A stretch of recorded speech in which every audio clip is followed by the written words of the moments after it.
Hipertensi itu adalah peningkatan tekanan darah. Tekanan darah normal itu adalah 120/80. Nah, sedangkan orang yang tekanan darahnya tinggi ataupun hipertensi ini itu bisa melebihi atau sama dengan 140/90. Jika ibu dan bapak tekanan darahnya sudah mencapai 140/90, itu artinya ibu dan bapak sudah terkena hipertensi. Jika ibu dan bapak sudah mengalami hipertensi atau tekanan darah bapak dan ibu sudah tinggi, maka ibu dan bapak akan merasakan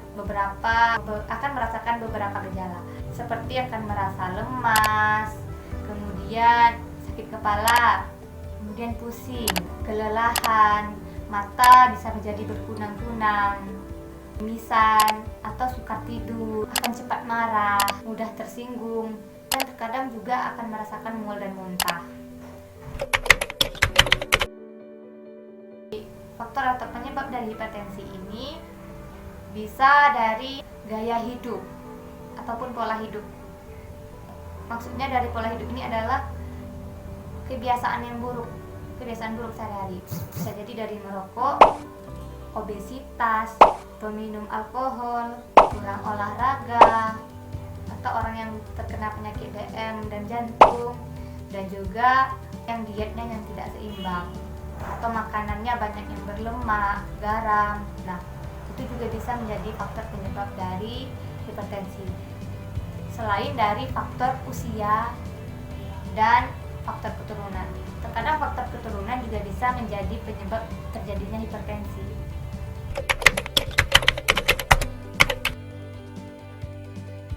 Mengapa hipertensi ini bisa menjadi bahaya? Karena nanti akan ada komplikasinya. Nah, yang mana komplikasinya itu bisa menyebabkan stroke, gangguan penglihatan, gagal jantung, gagal ginjal, bahkan bisa menjadi sesak napas.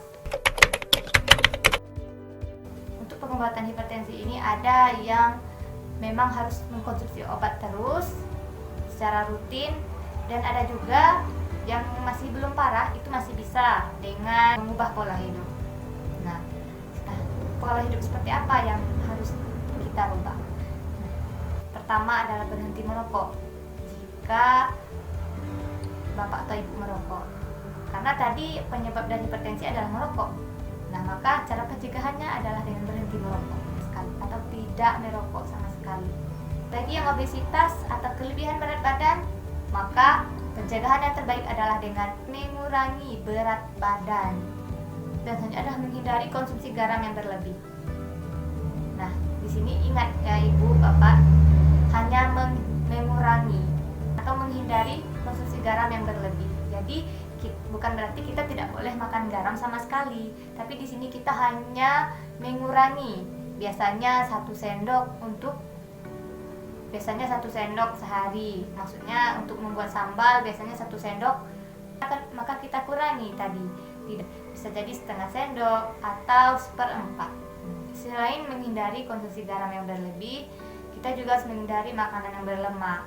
Contohnya seperti daging, santan, gorengan, dan teman-teman makanan yang berlemak lainnya. Kemudian juga menghindari minuman yang beralkohol. Selanjutnya ada istirahat yang cukup. Istirahat yang cukup juga diperlukan. Istirahat yang cukup, tidur minimal 7-8 jam sehari. Ibu bisa istirahat di malam hari 7 jam tidurnya. Kemudian di siang hari bisa istirahat 30 menit atau sampai 1 jam di siang hari. Nah, untuk istirahat ini sendiri ibu tidak harus dalam keadaan tertidur. Kalau untuk istirahat, yang dikatakan istirahat, ibu tidak melakukan aktivitas apa-apa. Bisa saja dengan ibu hanya duduk, tidak melakukan kegiatan apa-apa. Di sana juga bisa. Itu juga bisa dikatakan beristirahat. Kemudian juga harus mengurangi stres. Jangan terlalu banyak pikiran. Karena kalau kita stres, tentunya tekanan darah kita akan menjadi naik. Akan membuat kita menjadi marah. Itu bisa menimbulkan tekanan darah kita menjadi tinggi. Kemudian olahraga teratur. Nah, olahraga teratur ini tidak harus dengan pergi ke gym tempat khusus olahraga. Tidak harus seperti itu. Untuk olahraga, ibu dan bapak bisa dengan bersepeda atau dengan pagi-pagi pergi maraton, atau juga bisa dengan berjalan kaki. Nah, jalan kaki itu juga termasuk jalan cepat seperti itu. Demikian video penyuluhan tentang hipertensi dari saya. Semoga ibu dan bapak dapat memahami dan dapat diterapkan di kehidupan sehari-hari. Semoga bermanfaat. Saya tutup dengan Assalamualaikum warahmatullahi wabarakatuh.